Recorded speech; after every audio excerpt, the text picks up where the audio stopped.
Good day and welcome to the Automotive Society Podcast. My name is Siraj and I'm joined by Alexander. Hello. Whoa, dude. Mixing it up in a little bit. That's a mix-up. I've been known for Alex for too long. Oh, no. Who's Ander? Fucking loser. That's such a bad joke. Welcome to another episode. And today we'll be talking about everything to do with cars as usual. But this time, we don't know what we're talking about. We don't have a topic. Yeah, you know what? It's one of those episodes, right, where we pulled a blank, didn't we? Yeah, we're just gonna run with it because I feel like we just want to, talk. It's been a while since we just talked and hung out. Dude, we're not breaking up. What are you talking about? You make it sound like a breakup conversation. We need to have a chat, Alex. This is it. This is the end. Yeah, no, it's one of those things where we haven't done it in a while, and I feel like we go on tangents and get very angry at each other for no apparent reason whatsoever. We do have good news and different news. Firstly, you're watching this through a new camera. So this will be in 4K, which is wild. We're moving up in the world. Although uploading this will take me a lot longer, thanks to the Australian internet. Anyway, on another tangent, the new camera now allows us to take you inside our cars. I'm going to do a feature on Alex's car. Oh, we are. Yeah, that's coming up. Yeah, we are. Damn, I got to clean it though. That's annoying. Yeah, that seems like a you problem. And then hopefully we will be, whatever the studio situation is, will hopefully get better. We will get some acoustic panels. We'll get some new posters and stuff to put on the walls and decorate a little bit. Yeah, we're rebuilding. I don't know if we mentioned yet, but the original studio was just not going to work. We started the setup and too much brick, too much noise. And it's probably arguably worse in like for echo. Yeah, I would say. It was a bit worse. Even with acoustic panels and everything we tried. Yeah. So we've relocated again for the second time in 3 months. Yeah, third time. Yep.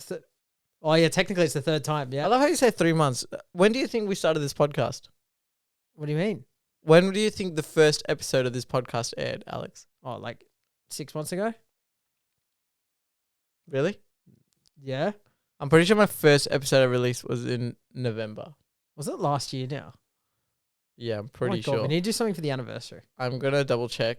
You know what we should do? Record more. Definitely. And probably consistently. Yeah. Which we haven't really done. Oh, no. Yeah. 29th of November 2021. Wow. We're almost coming up to a year. We're almost at a year. And we've moved studios 3 times. Yeah. 10 months. Oh. But I guess it's the first year that's going to be the most teething problems, Yeah, I'm working out positions and we've got echoes. New mics. We've already gone through 2 setups in terms of microphones and recording like mix amps. We've gone through 3 cameras. Wow, we're wasteful people. We're such wasteful people. We've gone through way too much but we've got it. We've finally got it. I think that's what I'm happy about. We've got it. This is the room. We're set. We're good. For those people thinking that we're rich and just buying new studios or renting new studios, this is what my bedroom used to be. We're from the hood. Yeah. We just move stuff around till it works. Yeah, you don't see like my wardrobe is still there, and I haven't emptied it yet. But where we're sitting now used to be a bed, and I used to sleep here. So that's. I don't think they really care, do they? Well, the audience needs to know. They feel closer to us. We're all friends. Car friends, podcast friends.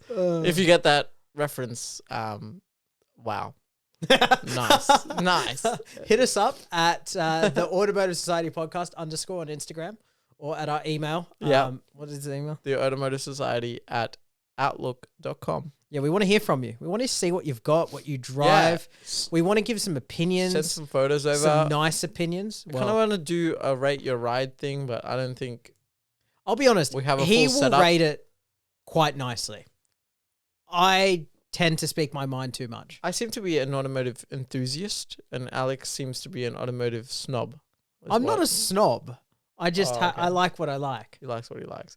Okay, that's one of my questions. Okay, what would you rather be what do you think the difference is between an automotive enthusiast and an automotive collector? I think, I don't know. This has always been my definition. I think a collector as a whole, whether it's just BMW or just Toyota or whatever it is, I think they do enjoy the story around something, right? So the reason, what does that mean? What do you mean? They enjoy the story around like for example, right? I know someone who owns two M3s, Yep, 4 E30s, an E92 M3, E46 M3. Yep, Like he's I got know all who these you're talking M3s, about. Yep. right? And I think for him, it's all about the generations and the stories and how they've changed through the years, right? And I see that as a collector personally. Okay, I see the enthusiast is the ones who are going out on taking the cars actually out on a drive and experiencing the vehicle, because I know too many people who are, I guess, collectors, and a car sits in a garage collecting dust, and they come back to it 6 months later and wonder why this is wrong. It doesn't run. They like having the car in their possession. They don't necessarily enjoy driving it. That's how I generally see a collector. But I'm not saying you can't be a collector and an enthusiast at the same time. I just think there's a lot of people who buy cars and they sit in the front yard. Like, how many people do we know who have 4 cars and there's no meaning to them whatsoever? They're just Holdens and Fords and whatever they are. Yeah. And they just sit there doing nothing. Well, I would like to say at one point this year, I had 5 cars. Yeah. And they weren't related to each other. No, I'm not going to say they're related. I'm just saying, like, the collector buys them because of the history and the story around it, and they keep it in pristine, perfect condition. And I'm not saying an enthusiast likes to keep their cars in I agree, pristine condition. An enthusiast wants to experience the drive in that vehicle.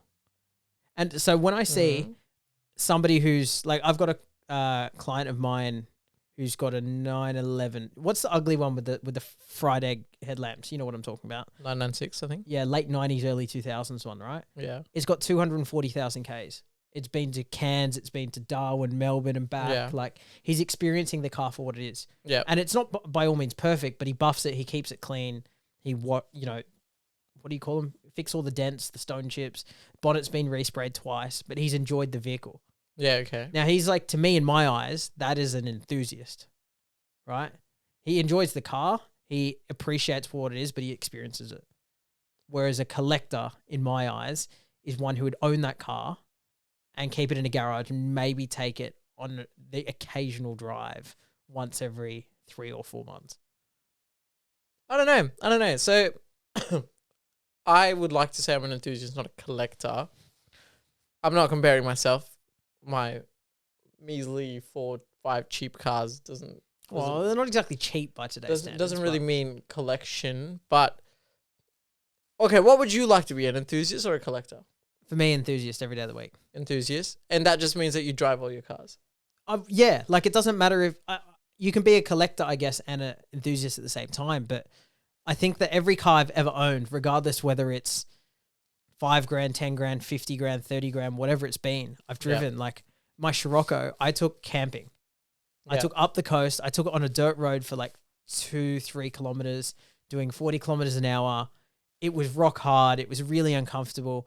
But every time I came back and think about the Scirocco, that's the one trip I remember in that car. Yeah. Like packing my swag in the back with like all the seats folded down, like, and just making it work with what I had. Yeah. And it's the experience in that car that reminds me, like, I enjoyed like driving that car. Well, you took the BMW camping as well. Yeah, the BMW's been through puddles.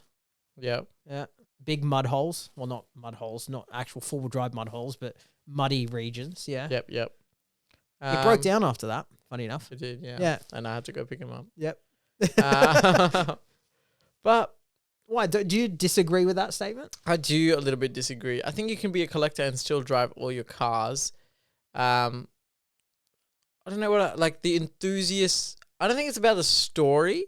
I think a collector cares more about, one, its value. Yeah.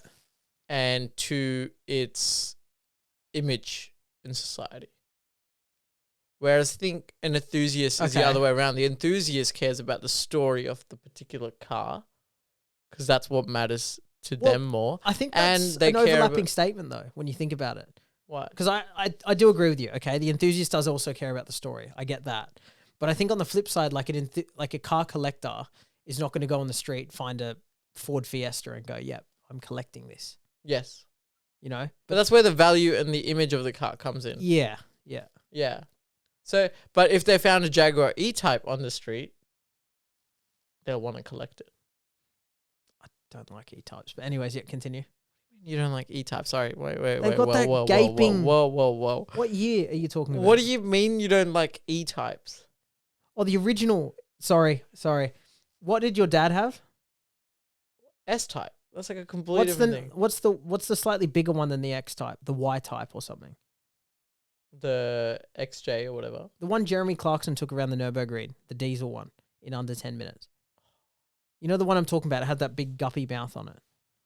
No, I don't know. Are you talking about the F-Type? No. I'll find it. What are you talking about? I'll find it. Trust me. Continue. Okay, continue. Sorry, E-Type? Yes, I like an E-Type. E-Type. Sorry. I was like, how can you like cars? No. I'm getting confused. And not like an E-Type. Anyway, the point is, a collector still knows about the car. Like, they're enthusiastic in some sort of way towards that particular genre, category, whatever they're collecting. Obviously, they need to know a little bit about it, right? Yeah. So technically, they will still have somewhat an enthusiast level of knowledge to know what cars are good, what cars to collect. Yeah, what correct. Cars, unless they have a manager that purely looks at it as an investment, in which case, why would you do that? Just go buy some stocks. Yeah. Or buy a property or something. Yeah. Buy actual things you can, have assets. Yeah. But I think it's a fine line between a collector and an enthusiast. I think they're two completely different things, though. Personally, I don't think you can be both. Whoa, interesting. How come? So, I don't like to say that I'm a collector. I would like to say that I'm an enthusiast. I don't buy lots of different cars because I want to collect them and put them in my collection. I buy them because I, as an enthusiast, want to experience all these different cars. The monetary value in the future doesn't matter to me. Yeah, that's true. The image of the car doesn't matter to me. It's just what you want is what you want. Yeah, if I want to experience a rotary, I buy a rotary. If I want to experience a turbo 4-cylinder, I buy a turbo 4-cylinder. If I want to experience a convertible, I go and buy a convertible. Preferably in bright colors. Yeah. You see where I'm going with this? I'm listing my own cars, which is this is what I wanted, I was like, really want to test a convertible out. Let's see what they're like. What convertibles would I possibly want out of the options that I have in the world? And then you went out and bought an MX-5. And there's only two convertibles I would want. It's the MX-5 or the S2K. Yeah.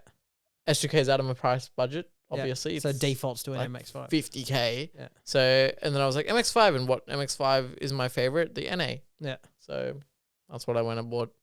And that I think works with... Why do you think you can't be both? Because at no point as a car enthusiast do I look and say, I don't want the same car twice. What do you mean the same car twice? Like, a lot of collectors will have two of the same car. No, that's unnecessary to me. I would never do that. No.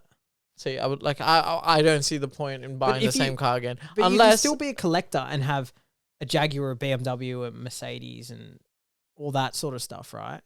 Yeah, and you can still be a collector. I understand, but then those people aren't doing it because they wanna know more about that particular car or something. They just like other reasons, Yeah. They like the image of it, or they like the comfort of it.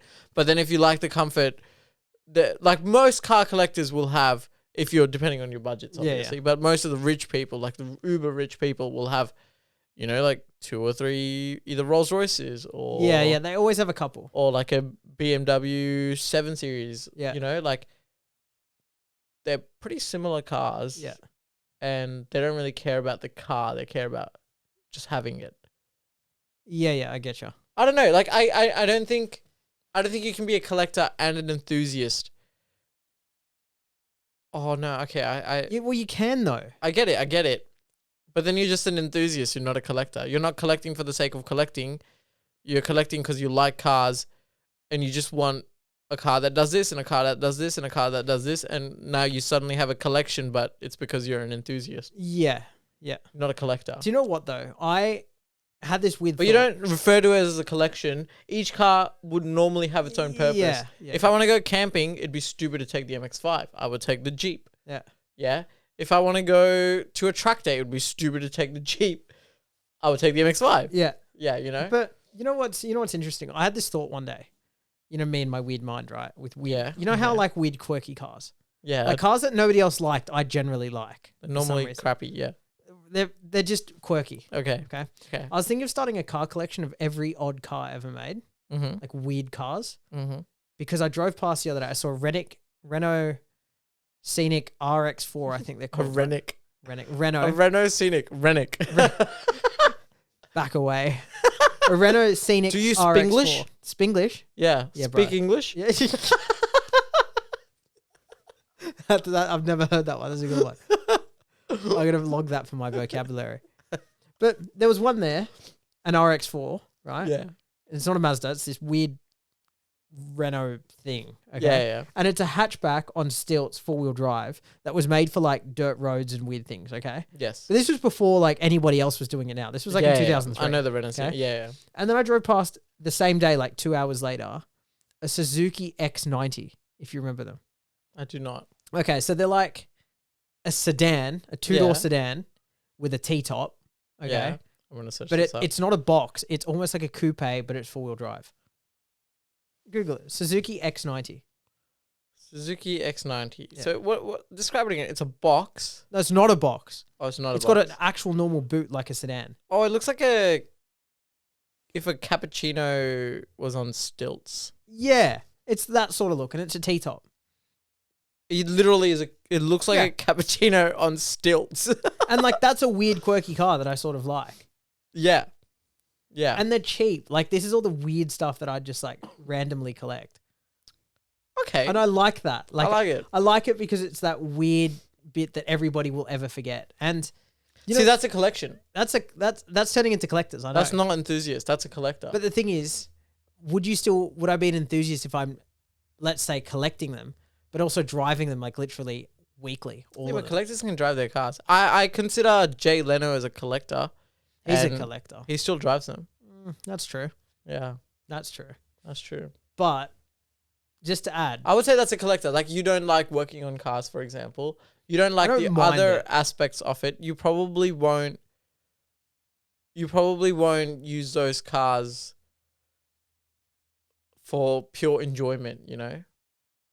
no, you're probably right. Yeah. I probably just want them because they're just weird and quirky. Yeah. You want to have it in a That's collection. the collector. Yeah, that's the collector in me. Yeah. I still think I'm more of an enthusiast, but like they're just such weird, quirky cars. Yeah. And can I just mention, by the way, the other day, you know how has everybody come to you and anybody, right? Yeah. They've come to you and gone, look, I want to go up a dirt road, but I don't want an SUV. Yes. But I want something a little bit higher. Yes. Okay. That's not quite SUV, but not quite Yeah. like a 2-door, like a coupe. Or You want to know my answer for that? Has somebody asked you that? Yeah, people have asked me that. Okay. Well, it doesn't come up often. Fair. Right? Yeah.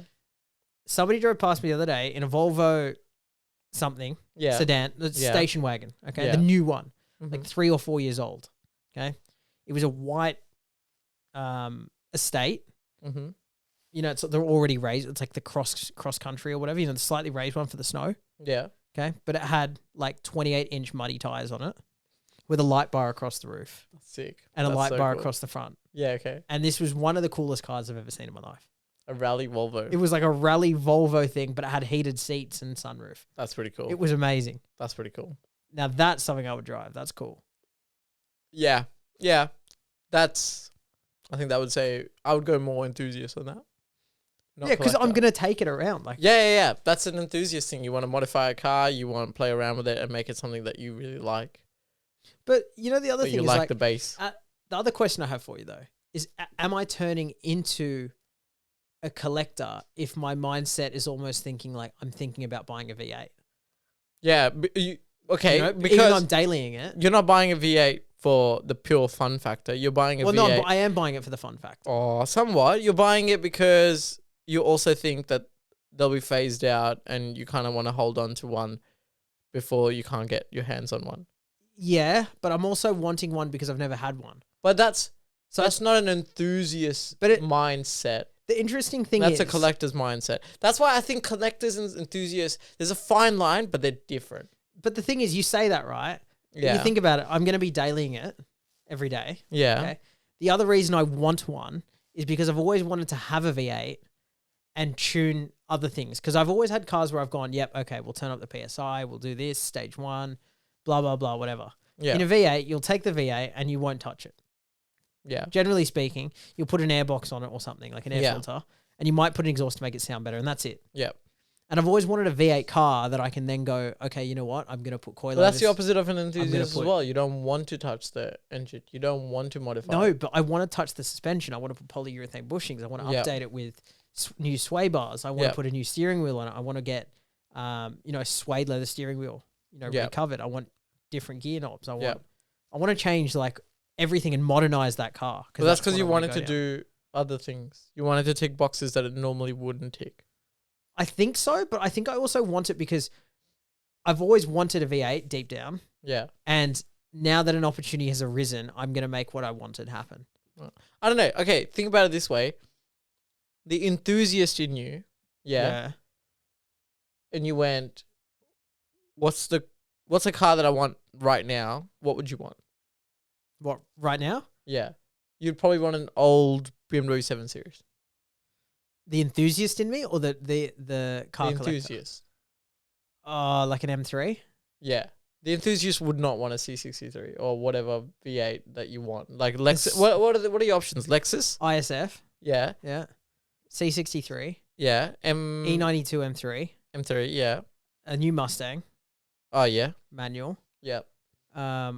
And that's about, there's Holdens, not that I would buy one, but there's Commodore SSs. There's Chevrolet and Holden, whatever. Yeah, because, they have the greatest V8. The Falcon V8 or whatever. Yeah. But I don't want any of them. Yeah, but they're your options. Yeah, that's it. Yeah. So I think that's more of a collector's mindset. Really? Yeah. That's bullshit, because I don't think so. I think the enthusiast in you would want a different car. And I think the enthusiast in you probably wants an old BMW.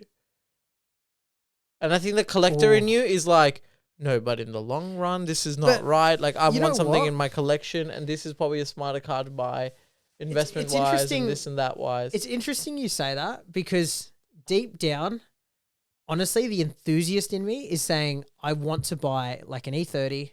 I want to put a different engine in it.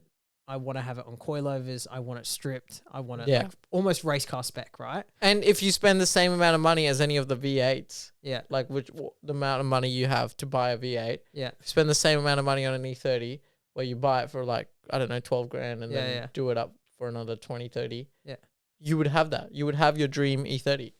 I would, but do you know what? And you'd have money left over. Do you know what's funny? Like, I am not emotionally attached to an E30 as I used to be. Yeah, of course. I understand that. Like, I'm not emotionally attached to a lot of cars that I used to love and I had, whatever.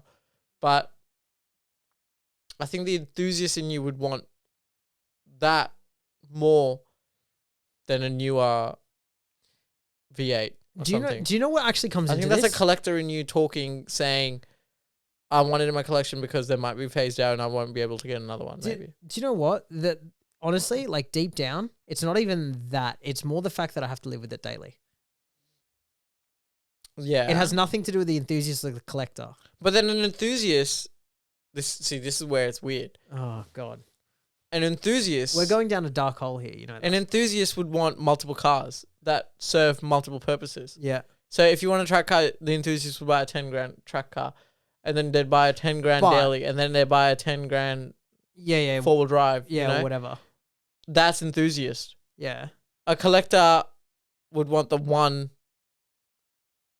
that does a bit of everything but is a good investment. But the thing is, well, I can say one thing. I'm definitely not looking at it from an investment standpoint.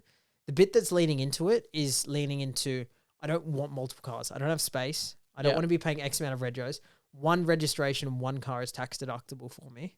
And if I add one more, it's not tax deductible. See, okay. So I don't know if you call that collector.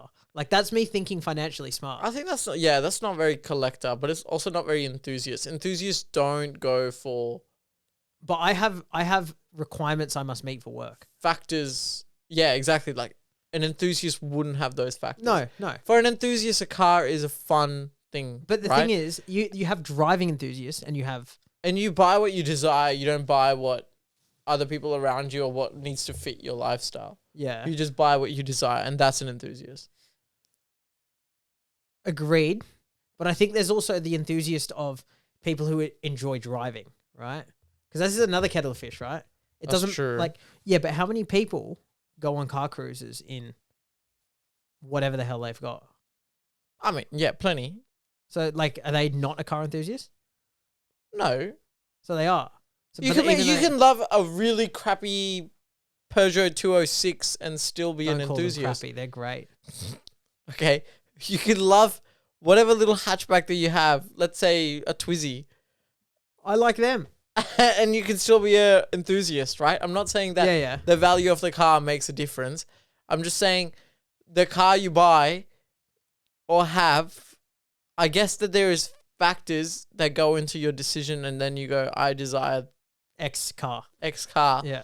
But if you're going away from your first choice for purely other purposes, that's not exactly what a true enthusiast would do. It's interesting you say that because from my perspective, my first thought when I first started like my car searching process was like one of two things: either an all-round just X rally car, if you know where I'm coming from, like an Evo sort of thing.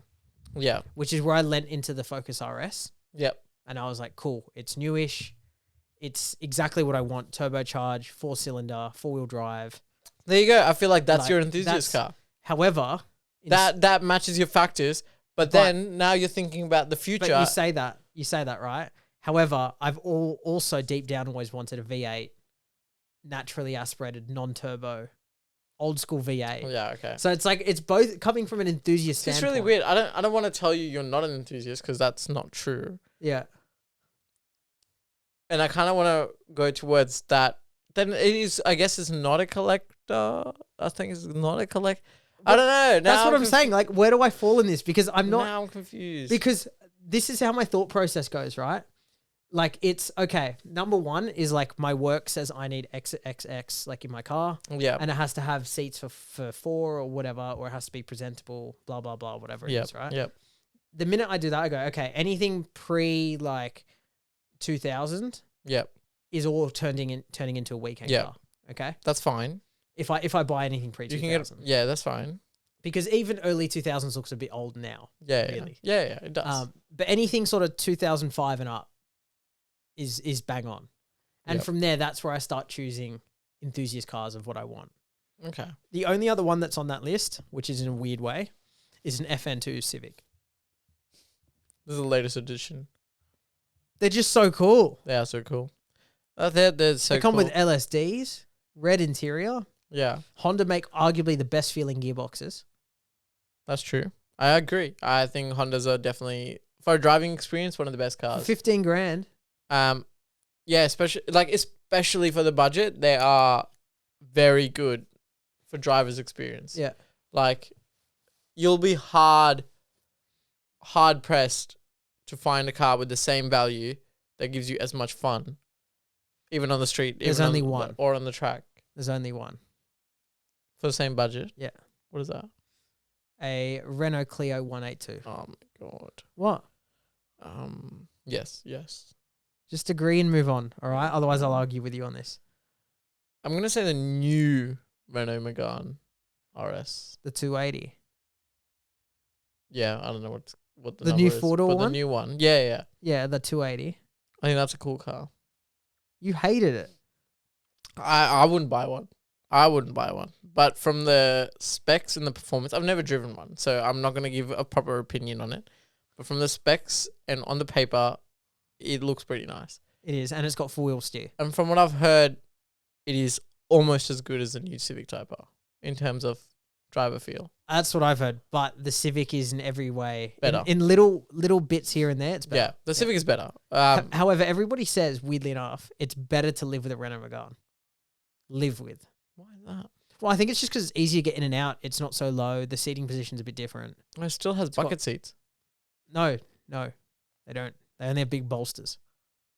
They're not like a full bucket. But the Civic's not a full bucket either. It's similar seats, really. Yeah, no, I don't understand the difference. Softer.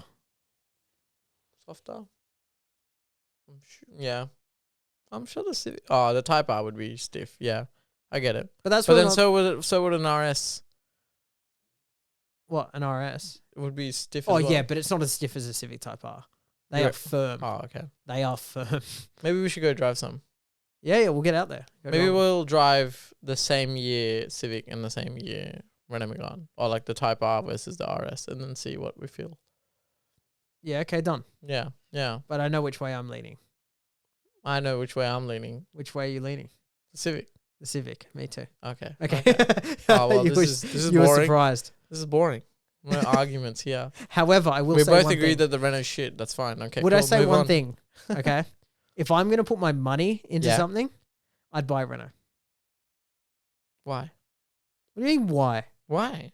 You just said the Civic was better. Yeah, it is a better car. But would I pay it? Like, would I pay the money? It's cheaper. No, it's not. On the second-hand market, it is not. Is it not? No. Oh. No way. They're like closer to 60 now, a Civic Type R. The brand new, they were 52 or 53. Oh, yeah. Right? Okay. You Well, can that's pick because up the a market right Megane. now is a bit... RS for like 40, 42. That's because the market right now is a bit how you're going. And then also people want to get rid of their Renaults. Yeah, but they don't 'cause make Civics anymore. No one wants to hold on to a Renault. They don't make Civics anymore. That's the other thing. Are you talking shit? Yeah, I am. They're a great car. They got that iPad looking thing in the middle. Yeah. We have one mate who has a Renault. Yep. Yep. Not that one. It's the, what is it? 250. But if this 265. is an RS... RS 265. I think. Yeah, trophy or whatever. Which is still pretty cool. Yeah, it's still top of the range. You loved it? LSD. Yeah, I do. I do like it. Yeah. I do like it. Yeah. I prefer the newer face on it, to be honest, because they have a facelifted model. You've got no idea what I'm talking about, do you? No idea. They've got a slightly better looking face in 2014. 15. Okay. I'm going to move on because I don't really care. But okay. Well, we didn't really reach an enthusiast Conclusion. What are we at? Oh, okay. slash collector thing. We went on a massive tangent Yeah, we did. that possibly only we wanted to know. Yeah, only I want to know. But I still think you can only be I think you're either an enthusiast or a collector. I know some people would like to say both. If they say that they're both, then they're probably a more collector than an enthusiast. There's a reason why you collect, or there's a reason why you just love cars and you just need to have so many different cars for different purposes. That's more an enthusiast, and a collector is one who just likes to have many cars. That's okay. Yeah, that's a fair sum up. I'll give you that. Yeah. Okay, cool. Moving on. Some new cars coming in. Yep. We're saving this for next. Very excited. We're saving this for next. Are we? Yeah. I just want to touch on it. No, this just is the next. No.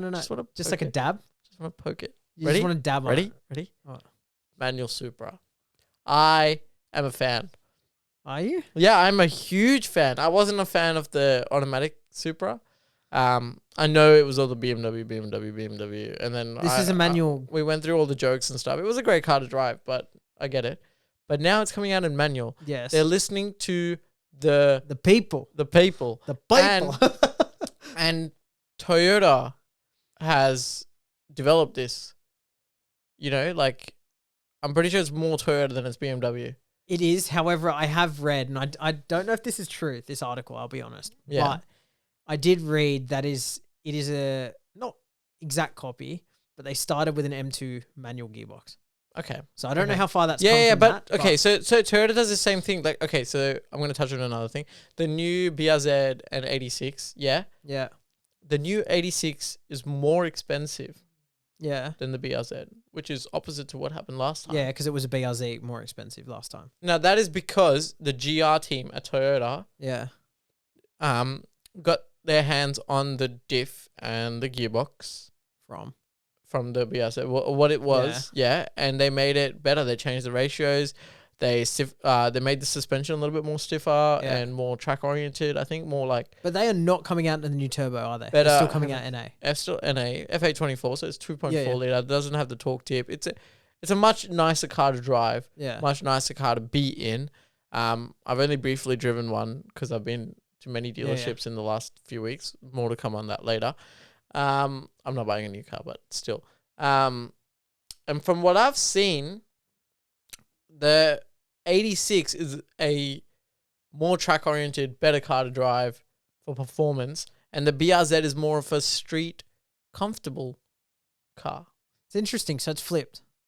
Well, the BRZ was... To be fair, the BRZ was nicer anyway. Yeah, it was always nicer on the interior, more comfort-oriented anyway, but the 86 wasn't... The 86 has gone more track spec instead of street spec now. Yeah. Okay. All right. And that's because of the Toyota GR team, which is the same GR team that's... Can I just say, releasing the Supra. I really like what GR are doing, but I've got one issue. I do too. I really like it. I think it's amazing. Yeah. And I don't mean to hit them on anything. I don't have any issues. Okay. But an 86, when it first came out, or the BRZ, was an awesome car because how much were they new? 35?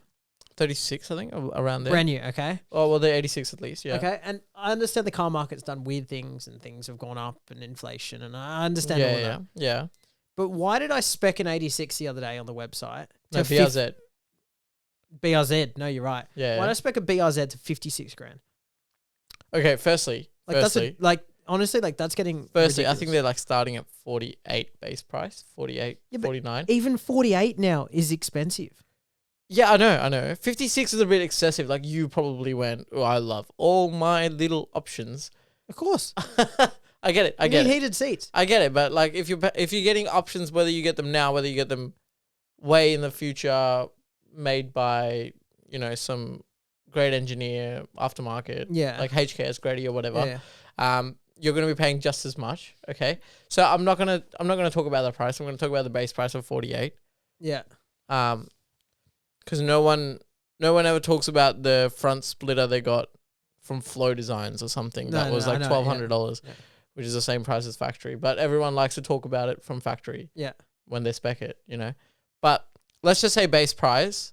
I know it's more expensive, but it is 50 grand you're talking about here. But it is a huge leap compared to the last one.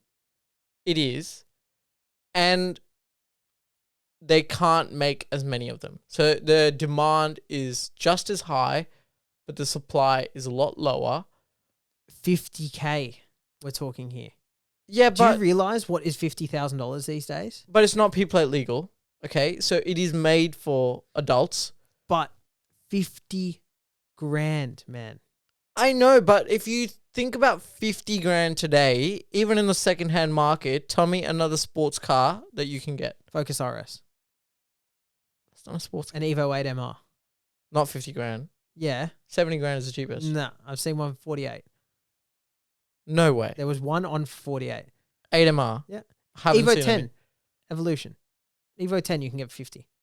Oh, they're above 50. Subaru WRX STI. Okay. Firstly, they're above 50. Subaru STIs are 70. No. Yeah, they are. No. Yeah, they are. Entry level ones are like 50, 55. What year are you talking? Like 2006? No. Like 15, 16. No, they're 70. Nah. You're wrong. You're dead wrong. No, you're dead wrong. No, STIs, like 70. Evo 8MRs are like 70, 65, 60, 65. You're overcooking it. You're overcooking it. Not to mention, you're comparing a 2023 model car to a 2004 model car. Like, that's what an 8MR... The 8MRs came out in 2004. Oh, yeah. Okay. And the STI, even 2015, it's still old. Bang. 44. STI premium. It's got like 170,000 Ks on it. Yeah. As opposed to a brand new car from factory with 84,000 Ks? With 3 years warranty. That's sweet as. That's freaking barely running. Yeah, but you have no warranty. You're not paying for warranty. Don't worry about You the always warranty. pay You don't extra need for the warranty. That's normal. No. That's a rort. Don't worry about it. 50 grand, man. I would like to Renault see it. Megane I would like RS. to see it in the secondhand market because at the moment on the secondhand market, the same BRZ is selling for 60 something. What, the new ones? The new ones. New shape. Yeah. Oh, wow, that's a lot. Because you can't get it. It's a ridiculous. year wait. They're made on allocation. Most dealerships are getting one a month, if they're even getting any. Yeah. And they literally get booked a whole year in advance. But GR's really doing this at the moment because even like my order for the Corolla, right? Yeah. Even that, like they are limited to originally, this is when they first started. Yeah. 3 per dealership, okay? They've just pulled that back to 2. Yeah. And they're talking about per dealership, every 2 will come in every month, which is a core model, the base model. Yeah. And for every year, for every dealership, they're going to get 2 a month. And one of those months, that one dealership might get a full-blown track edition. Yeah.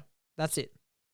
It's so hard to get your just hands a on. really weird market at the moment. If you went to buy a brand new car, let's say it's 38K, and they go 1 year wait, right? And then you go, okay, I want the same car that's sitting in the lot right in front of me secondhand, and they It's say like 45. 45K. Yeah. And you're like, but this one is 3 years older and it has 80,000 Ks on it, and they're like, yep, but it's right there and you can pick it up today. Yeah. Or you can wait a whole year and then have your allocation probably cancelled 10 months in.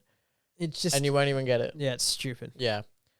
Buying a brand new car right now is a headache, but buying a secondhand car is a more of a headache. Wallet ache. Yeah. Like, there's no winning. Put it that way. Yeah. The car market right now is just not where you want to be. No. Every car's worth way too much. Double, triple what it's meant to be worth, So, yeah. But we'll touch more on that, I think, in the upcoming episode, as we know. We've discussed we will. About new cars and some experiences, actually. Yeah. We've all had.